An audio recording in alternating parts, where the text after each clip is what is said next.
નમસ્કાર વિદ્યાર્થી મિત્રો, આજે આપણે ધોરણ 8 વિષય વિજ્ઞાન તેની અંદર ચેપ્ટર નંબર 11 બળ અને દબાણ તેમાં આપણે જોઈએ તો 11.3 બળની શરૂઆત. આના પહેલાં આપણે બળ એટલે શું, બળ કોને કહેવાય, કેવી રીતે બળ ઉદ્ભવે એ બધું શીખ્યા હતા. હવે જોવાનું છે બળની શરૂઆત કેવી રીતે થાય. ચાલો આપણે બળ વિશે વધારે શીખવા પ્રયત્ન કરીએ. પ્રવૃત્તિ 11.2 ટેબલ કે બોક્સ જેવી ભારે વસ્તુ પસંદ કરો જેને તમે વધારે ધક્કો મારીને જે ગતિમાં લાવી શકો તેને તમે એકલા ધક્કો મારવાનો પ્રયત્ન કરો. શું તમે તેને ખસેડી શકો છો? કોઈ એક ટેબલ કે બોક્સ જે વસ્તુ એની અંદર ભારે છે, એવું કોઈ એક ટેબલ કે બોક્સ આપણે લીધું છે જે ખૂબ જ ભારે છે, તો એ કોઈ એક સ્થાન ઉપર પડ્યું છે, ત્યાંથી આપણે એને ખસેડવું છે. તો આપણે પહેલાં એને એક વ્યક્તિ ધક્કો મારે છે તો આપણે એને ખસેડી શકતા નથી. હવે તમારા મિત્રોમાંથી કોઈ એકને તેને તે જ દિશામાં ધક્કો મારવા માટે મદદ કરવાનું કહો. શું હવે તે સહેલાઈથી ખસે છે? તમે સમજાવી શકો છો શા માટે? તો કે જો એક વ્યક્તિ છે એ ધક્કો મારી અને ટેબલને ન ખસાડી શકે એટલે ત્યારે એનું બળ છે ઓછું લાગી ગયું, પણ એની જ દિશામાં કોઈ બે વ્યક્તિ હોય, જો એ જ પદાર્થને ધક્કો મારી શકતા હોય તો એ વસ્તુ છે એ ખસે છે. તો બે વ્યક્તિનું બળ છે એ એક વ્યક્તિ કરતાં બળ કરતાં કેવું હોય છે? વધારે હોય છે. હવે તે જ વસ્તુને ધક્કો મારો પણ તમારા મિત્રને વિરુદ્ધ બાજુએ ધક્કો મારવાનું કહો. અહીંયા આકૃતિ એ છે, એમાં આપણે જોઈ શકીએ છીએ કે ભારે બોક્સ છે, એમાં બે મિત્રો છે એ બોક્સને ખસેડી રહ્યા છે, તો બોક્સ છે એ સરળતાથી ખસેડાઈ જાય છે. પરંતુ જ્યારે આકૃતિ બી છે એમાં જુઓ તો બે વિદ્યાર્થી છે એ બંને અલગ અલગ દિશામાંથી બોક્સ ઉપર પોતાનું બળ છે એ લગાવી રહ્યા છે. તો જ્યારે એક સામસામે વિરુદ્ધ દિશામાંથી જ્યારે કોઈ એક વસ્તુ ઉપર બળ લગાડવામાં આવે તો પરિણામી બળ છે એ 0 થઈ જાય, એટલે વસ્તુ છે એ ખસે નહીં. જો હા, તો કઈ દિશામાં ખસે છે તે નોંધો. શું તમે અંદાજ લગાવી શકો છો કે તમારા બેમાંથી કોણ વધારે બળ લગાડે છે? જો બંને એક જ સરખું બળ લગાડતા હોય તો વસ્તુ ના ખસે, બરાબર. પણ જો કોઈ એક મિત્ર છે એ પોતાના તરફથી વધારે બળ લગાવતું હોય તો વસ્તુ છે એ એની પોતાની જે દિશા છે એ દિશામાં ખસશે. દાખલા તરીકે અહીંયા હું તમને કહું તો આ જે વ્યક્તિ છે એ પોતાના તરફથી બળ છે એ વધારે લગાવી રહ્યો છે, એટલે કે વસ્તુ છે એ પોતાના તરફથી ખસશે, જ્યારે આના તરફથી ખસશે નહીં. તમે ક્યારેય દોરડા ખેંચની રમત જોઈ છે? દોરડા ખેંચની રમત આપણે જોઈએ છીએ, બરાબર, કે બંને બાજુ એક સરખા વિદ્યાર્થીઓ હોય, બંને એક સરખા દોરડા, એક લાંબુ દોરડું હોય એને બંને બાજુથી આપણે પકડવાનું અને કઈ બાજુ ખેંચાય એવી રમત આપણે રમતા હોઈએ છીએ. આ રમતમાં બે ટીમ દોરડાને વિરુદ્ધ દિશામાં ખેંચે છે. બંને ટીમના સભ્યો દોરડાની પોતપોતાની તરફ ખેંચવાનો પ્રયત્ન કરે છે. કેટલીક વાર દોરડું જરાય ખેંચાતું નથી. આ આકૃતિમાં આપણને બતાવ્યું છે.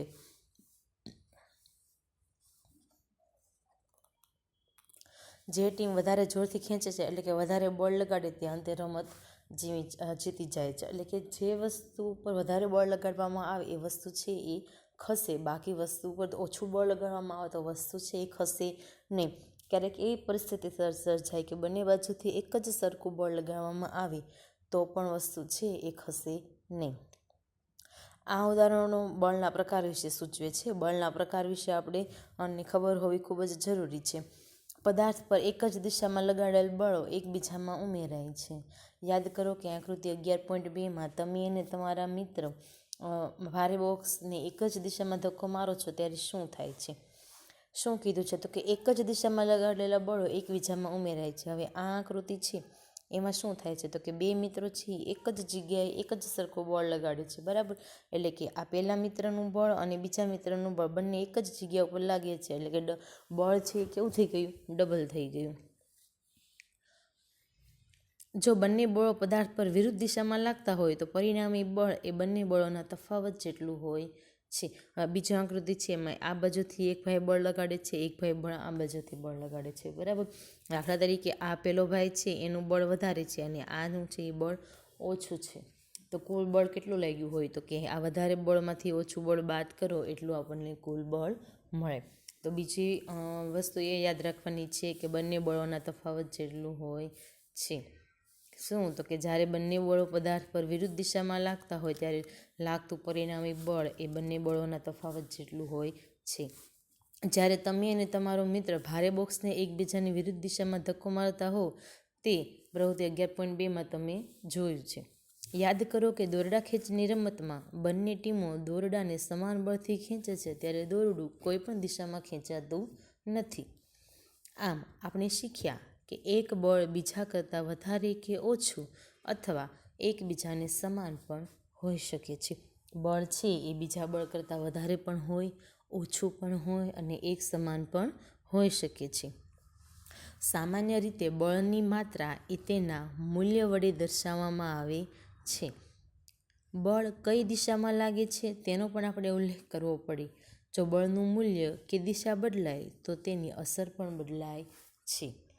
અહીંયા આપણે 3 વાત છે એ ખાસ ધ્યાન રાખવાનું છે. કઈ તો કે બળ જે દિશામાં લગાડેલા એક જ દિશામાં લગાડેલ બળો એકબીજામાં ઉમેરાય છે.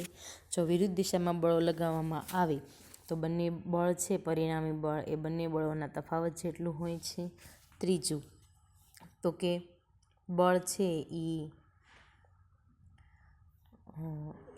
એક બળ બીજા બળ કરતાં વધારે ઓછું અથવા એકબીજાને સમાન પણ હોઈ શકે છે. બળની માત્રા એ હંમેશા મૂલ્ય વડે દર્શાવવામાં આવે છે. બળ કઈ દિશામાં લાગે છે એ પણ જાણવું જરૂરી છે. જો બળનું મૂલ્ય કે દિશા બદલાય તો તેની અસર છે એ પણ બદલાય. આપણે અસર બદલાય એ જોઈ ગયા હમણાં જ તે બરાબર કે વિરુદ્ધ દિશામાં બળ લગાડવામાં આવે તો એક બાજુએ ઓછું બળ લાગે અને એક બાજુ વધારે બળ લાગે તો બળ જે બાજુ વધારે લાગ્યું હોય એ દિશામાં પદાર્થ છે એ ખેંચાય. એટલે કે મૂલ્ય સાથે સાથે દિશા પણ હોવી જરૂરી છે. પહેલી એવું કે છે કે શું એનો મતલબ એવો થાય છે કે જો પદાર્થ પર લાગતા બંને બળો વિરુદ્ધ દિશામાં હોય તો પદાર્થ પર લાગતું ચોખ્ખું એટલે કે પરિણામી બળ શૂન્ય હોય? તો કે હા, એ ક્યારેક પરિસ્થિતિ હોય તો એ પણ હોવું જરૂરી છે. વ્યાપક રીતે પદાર્થ પર એક કરતાં વધારે બળ લાગી શકે જો કે પદાર્થ પર થતી અસર તેના પર લાગતા પરિણામી બળને કારણે જ હોય છે. કોઈ પદાર્થ પર કેટલું બળ લાગે છે એના આધારે જ એ પદાર્થ ગતિ કરશે કે નહીં કરે એ નક્કી થતું હોય છે. ત્યારબાદ છે 11.4 બળ પદાર્થની ગતિની અવસ્થા બદલી શકે છે. બળ પદાર્થની ગતિની અવસ્થા બદલી શકે છે એટલે કે કઈ રીતે? બરાબર, તો કે બળ છે કોઈ પણ એ આપણે કોઈ વસ્તુ ઉપર લગાવીએ છીએ બરાબર. આપણે દાખલા તરીકે ચાલીએ છીએ તો આપણા પગ વડે ચપ્પલ વડે બળ લાગે છે, પગ વડે આપણે ચપ્પલ પર બળ લાગે છે ત્યારે આપણે ચાલી શકીએ છીએ બરાબર. જો આપણે ચપ્પલ પહેરીને ઊભા રહીએ એના પર કંઈ પણ પ્રકારનું બળ ન લગાડીએ તો આપણે ચાલી શકીએ નહીં. આપણે જે દિશામાં જવું હોય એ દિશામાં જ આપણે બળ લગાડીએ છીએ. આપણે સીધું બળ લગાડીએ તો આપણે સીધી દિશામાં જ જઈએ નથી, ઉલટી દિશામાં જતા નથી. બળ પદાર્થની ગતિની અવસ્થા બદલી શકે છે. આપણે જોઈએ તો એમાં એક પ્રવૃત્તિ છે, પ્રવૃત્તિ 11.3 જ્યારે પદાર્થ પર બળ લાગે છે ત્યારે શું થાય છે? એક રબરનો દડો લ્યો અને તેને ટેબલ કે કોન્ક્રીટના ભોંયતળિયા જેવી સમતલ સપાટી ઉપર મૂકો. રબરનો દડો લેવાનો છે અને ક્યાં મૂકવાનો છે? સમતલ સપાટી ઉપર. દડાને સમતલ સપાટી પર ધીમેથી ધક્કો મારો. હાથ વડે ધીમેથી દડાને ધક્કો મારવાનો છે. તમને ખબર છે સમતલ સપાટી કેવી હોય? લીસી અને ચળકાટ ધરાવતી, ત્યાં કોઈ પણ પ્રકારના ખાડા હોય નહીં. એટલે પહેલાં આપણે બોલ છે એની સપાટી ઉપર મૂક્યો ત્યારે એ કેવો હતો? સ્થિર હતો બરાબર. એ હાથ વળીને ધીમેથી ધક્કો માર્યો એટલે એ બોલ છે એ એક જગ્યાએથી બીજી જગ્યાએ જશે એટલે કે બોલ છે એ ગતિમાં આવ્યો હોય એમ કહેવાય. શું દડો ગતિની શરૂઆત કરે છે? તો કે હા, દડો હજી ગતિમાં હોય ત્યારે ફરીથી ધક્કો મારો. હવે પહેલી વખત જ્યારે આપણે ધીમા હાથ વળી બોલને ધક્કો માર્યો ત્યારે દડો છે એ ગતિમાં આવી ગયો બરાબર. હવે દડો સ્થિર ન થાય એ પહેલાં એ ગતિમાન દડો છે એને ફરીથી ધક્કો મારો. શું તેની ઝડપમાં કોઈ ફેરફાર થાય છે? શું તે વધે છે કે ઘટે છે? હવે કોઈ વસ્તુ ગતિ કરતી હોય બરાબર, દડો છે એ ગબડતો હોય, એને આપણે બીજી વખત ધક્કો મારીએ એટલે એની ઝડપમાં શું થાય? વધારો થાય. એ વધારે ઝડપથી ગતિ કરવા માંડે બરાબર. પછી તમારી હથેળીને ગતિમાન દડાની સામે રાખો. હવે એ ગબડતો દડો છે એ તમને ખબર પડી ગઈ કે વધારે ઝડપથી દડે છે, બરાબર. અચાનક જ તે એને રોકવા માટે શું કરશો કે તમે દડાની આગળ હાથ રાખશો એટલે શું થશે, દડો ગતિ કરતો ગબડતો આવે છે એટલે તમારા હાથ સાથે અથડાશે, તમારા હાથને સ્પર્શ કરશે અને તરત જ શું કરશે તો કે હાથને સ્પર્શ કરી અને થોડોક પાછળની બાજુ ખેંચાશે. શું કામ તો કે તમારો હાથ વડે બળ લઈ ગયું દડાને કારણે, દડાને સ્થિર થવા માટે. જેવો દડો હથેળીને સ્પર્શે કે તરત જ હથેળીને દૂર કરી લો.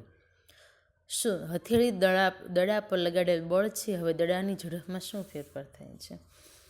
જેવો આપણે દડો છે હથેળીને સ્પર્શો, ટચ કર્યો, હથેળી લઈ લો એટલે દડાની ઝડપ છે એ ધીમે ધીમે ઘટી જશે. શું કામ તો કે થોડુંક આપણે હથેળીનું બળ છે એ દડા વડે લાગ્યું. જો તમે ગતિમાન દડાની સામે હથેળી રાખો તો શું થશે, તો પણ આ જ પરિસ્થિતિ છે એ થશે.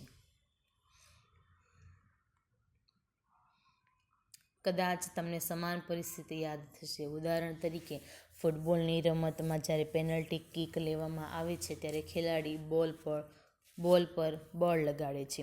બોલને ફટકારતા પહેલાં બોલ સ્થિર હતો અને તેની ઝડપ 0 હતી. લગાડેલ બળને કારણે બોલ લક્ષ્ય તરફ ગતિ કરે છે. ધારો કે ગોલકીપર ગોલ બચાવવા માટે કૂદકો મારે છે. આ રીતે ગોલકીપર ગતિમાન બોલ પર બળ લગાડવાનો પ્રયત્ન કરે છે. આપણે મેચ જોતા હોઈએ ત્યારે આપણે આ પરિસ્થિતિ છે એને ખૂબ જ સારી રીતે જોઈ શકીએ છીએ. લાગુ પડેલા બળ વડે તે બોલને રોકી શકે છે કે ગતિની દિશા બદલી શકે છે. જો ગોલકીપર બોલને રોકવામાં સફળ થાય તો તેની ઝડપ ઘટીને 0 થઈ જાય છે. બોલ કેચ થઈ જાય તો ઝડપમાં કોઈ પણ પ્રકારનો ફેરફાર થતો જ નથી, બરાબર, એ 0 થઈ જાય છે. આવા અવલોકનો સૂચવે છે કે બળ લગાડતા પદાર્થની ઝડપમાં ફેરફાર થઈ શકે. જો આ તમારે યાદ રાખવાનું છે કે બળ લગાડતા પદાર્થની ઝડપમાં ફેરફાર થઈ શકે. જો પદાર્થની ગતિની દિશામાં બળ લગાડવામાં આવે તો પદાર્થની ઝડપ વધે. હું ત્યાં જે તમને સમજાઈ રહી છું એ તમારે નોટમાં જોડે જોડે લખતું જવાનું છે. જો પદાર્થની ગતિની દિશામાં બળ લગાડવામાં આવે તો પદાર્થની ઝડપ વધે.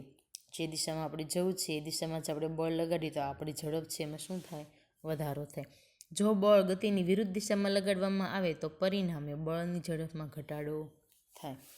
આપણે જે બાજુ જવું છે એનાથી વિરુદ્ધ દિશામાં બળ લગાડીએ તો આપણી બળ ઝડપમાં શું થાય, ઘટાડો થાય. આપણને ખબર હોય તો સાદું ઉદાહરણ આપું કે સાયકલ આપણે ચલાવતા હોઈએ, બરાબર. જો સામેથી પવન આવતો હોય તો આપણે સાયકલને પર વધારે બળ કરવું પડે એટલે સાયકલ છે એ ધીમી ચાલે. પણ જો